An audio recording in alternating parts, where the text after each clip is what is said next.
good afternoon, good morning, and good evening. So welcome dito sa sa podcast natin. Wherein mapapatanong talaga tayo kung ano ba yung life natin without technology. Like for example, wala tayong cellphone, wala tayong laptop, wala tayong apps, or mawawala ba yung paghanap buhay natin kung wala tayong technology kahit isang araw lang, 'di ba? That's right. So that's why we're talking about ICT today and how it shapes our lives. So to explore this, we invited some friends. So say hi, guys. Hi. So actually para sa akin, hindi talaga ako nabubuhay pag walang mga gadgets like cellphones or hindi kaya mga computers and laptops. Para sa akin, ang technology kasi or ang kasi ngayon is malaki talaga siyang important sa akin or magagamit siya sa akin kasi sa mga assignments ko is gamit talaga siya, at sometimes kapag naglalaro ako ng mga online games is kailangan ko rin siya, at higit sa lahat kapag naboboard ako is yan yung ang ginagawa ko is nag-i-scroll lang talaga ako sa Facebook, kaya malaking ambag sa akin ang wifi or ang technology natin. Hello, I feel like my phone knows me better than some people I talk to. Technology keeps me productive, but it also makes me a bit obsessed. So ayan, narinig ko na kung gaano talaga ka-importante yung technology sa inyo, sa bawat life nyo, kung gaano talaga siya, hindi talaga kayo makakasurvive kung wala man lang technology. So ngayon, i-explain natin kung gaano ba talaga ka-importante yung computer. So, a computer is any device that can store, process, and display information in daily life. It helps us study, work, communicate, shop, and entertain ourselves. Gaya na nga ng sabi ni JK nga, naglalaro siya, nag-scroll siya sa Facebook, doon niya nawawala yung boredom niya pag gumagamit siya ng technology or computer. So without computers, life would be a bit slower and messier, di ba? Let's start with the first generation. Have you ever wondered how people use computers before laptop and phone existed? So ayan nga, sa mga napapaisip kung ano ba yung computer natin before or the first generation na computer, it's siya, vacuum siya or vacuum tubes ang tawag sa kanya. So itsura ng vacuum tubes ay malaki siya, tapos slow siya, and super expensive. So bali yung nakaka-afford lang ng computer natin before ay mga mayayamanin lang talaga ng mga tao. Kaya imagine, living without computer before, masasabi mo talaga na pag meron ka niyan is may pera ka, di ba? Wow, so basically, no games, no emails, not even Google. So, paano kaya nila na-survive yung buhay nila before without computers? Napakalaki na ng impacts ng mga computers noon. Like kagaya na rin sa mga university or even sa mga governments. And then masasabi ko din ngayon na napakaswerte natin dahil may magagamit na tayo ng mga ganitong computers or even cellphones na magagamit natin for research or any na magagamit natin ngayong panahon natin.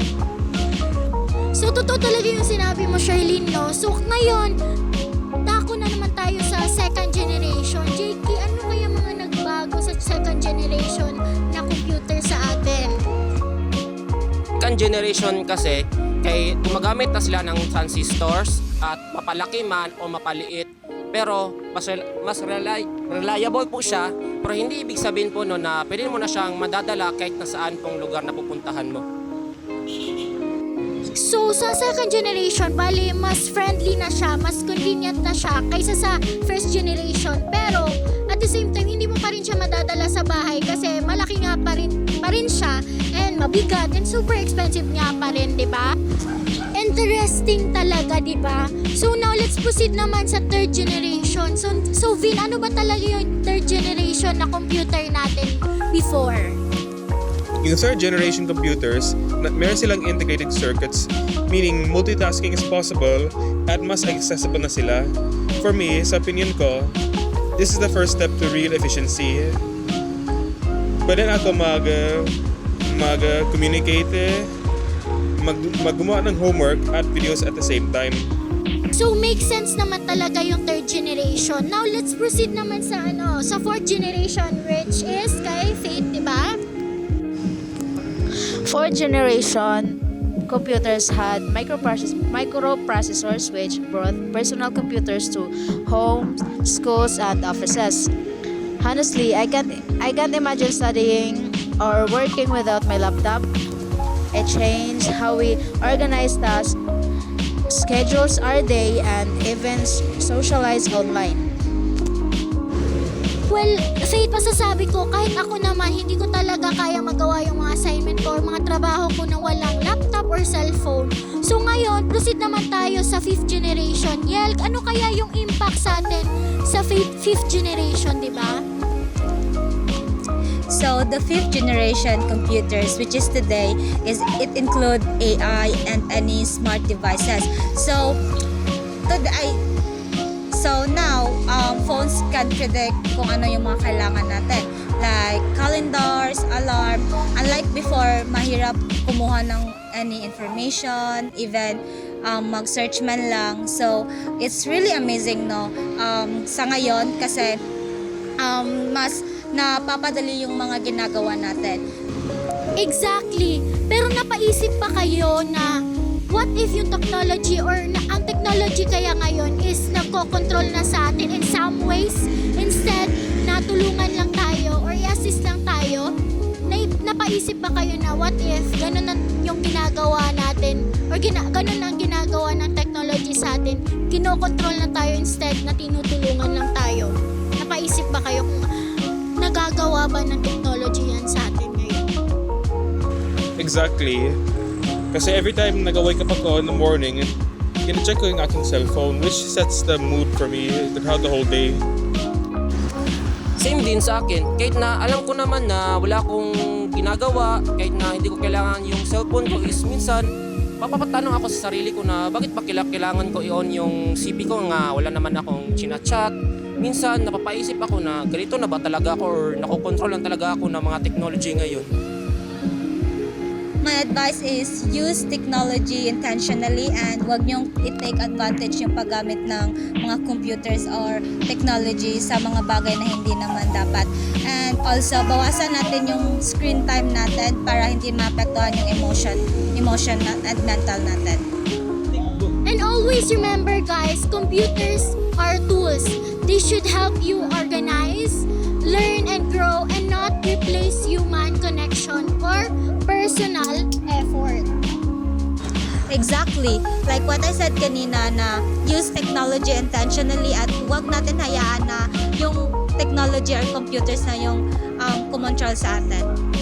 Of course naman, di ba, mapapaisi talaga yung work natin, yung study natin, yung communication natin, and of course yung sinabi ni Vin, yung entertainment natin. Mapapadali talaga lahat yon. Basta gamitin lang natin ng maayos at tama, di ba?